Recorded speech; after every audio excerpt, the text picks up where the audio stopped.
اور نماز قضا ہونے کا تو تصور بھی نہیں ہونا چاہیے، یعنی یہ تو ہماری ڈکشنری میں نہیں ہونا چاہیے کہ نماز بھی قضا ہو سکتی ہے، یہ پاسبل ہی نہیں ہے۔ آپ اگر چاہیں گے نا نماز پڑھنا، راستے خود نکلیں گے، آپ ٹرین میں بھی پڑھ لو گے، آپ جہاز میں بھی پڑھ لو گے، آپ بس اگر چاہتے ہیں۔ کھانا بھی تو کھا ہی لیتے ہیں نا، لوگ کہتے ہیں یار 4 نمازیں تو پڑھ لیتے ہیں، فجر نہیں ہو پاتی، کیوں بھائی؟ کہتے ہیں آنکھ نہیں کھلتی۔ بڑا عجیب بات ہے، تمہاری فجر میں آنکھ نہیں کھلتی، کبھی ایسا ہوا کہ صبح 7 بجے کی فلائٹ اس لیے مس ہو گئی ہو کہ آنکھ نہ کھلی ہو؟ 7 بجے کی فلائٹ تھی تو رات تو سویا ہی نہیں تھا میں حضرت، خوشی کے مارے 4 بجے ایئرپورٹ پہنچ گیا تھا۔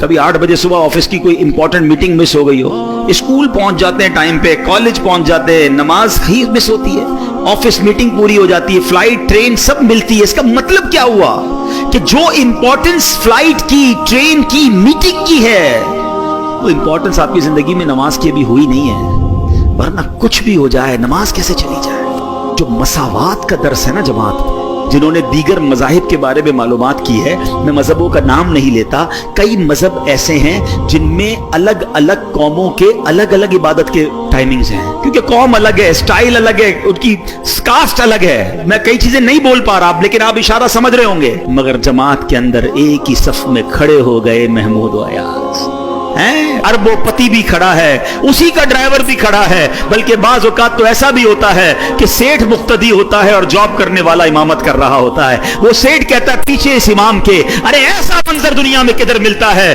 کہ علماء ہو، حفاظ ہو، بچے ہو، بوڑھے ہو، کسی بھی جناب رنگ و نسل سے ہو، افریقن ہو یا عربی ہو، گورا ہو یا کالا ہو، اللہ کا بندہ ہے، مسلمان ہے، وہ ایک صف میں کھڑے ہو کے نماز پڑھ رہا ہے۔ پوری دنیا میں یہ منظر آپ کو کسی اور ریلیجن میں نہیں ملتا، جو مسلمانوں کے اندر مساوات کا درس ملتا ہے، یگانگت کا درس ملتا ہے۔ یہ سرکار کے امتی ہونے کا احسان ہے ہم پر۔ جب یہ منظر میرے رب کی رحمت ملاحظہ کرتی ہوگی، کیسی رحمتیں